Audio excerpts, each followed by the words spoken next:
Go. All right, so now that we've assessed that the animal is structurally correct, and this is a gilt that has the qualities and the traits of one that is designed structurally correct, we can look at their balance and kind. We want to make sure that from a balance standpoint, the top of their shoulder is tall. We don't want to see them lower at the top of their shoulder than they are at their hip. We want to see them distribute 2/3 of their weight from the last rib back.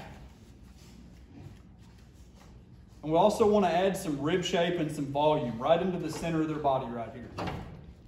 Animals that are balanced well and have a correct rib shape, she's getting kind of tired.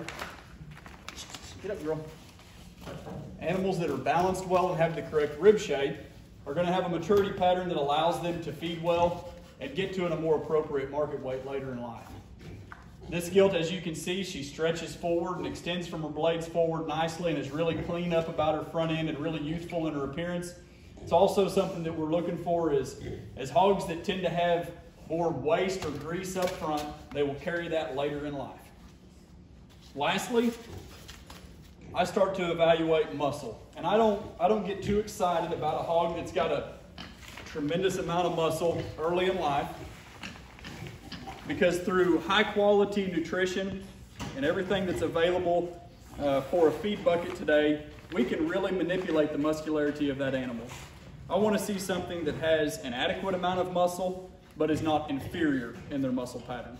And this is a gilt, as you can see. You study her down her top. She's got a good shape and dimension of muscle to her top, and she's built wide from the ground up and is expressive in her hip as well. She's one that's going to feed well and have an appropriate amount of muscle, which will allow her to grow efficiently throughout her growth cycles.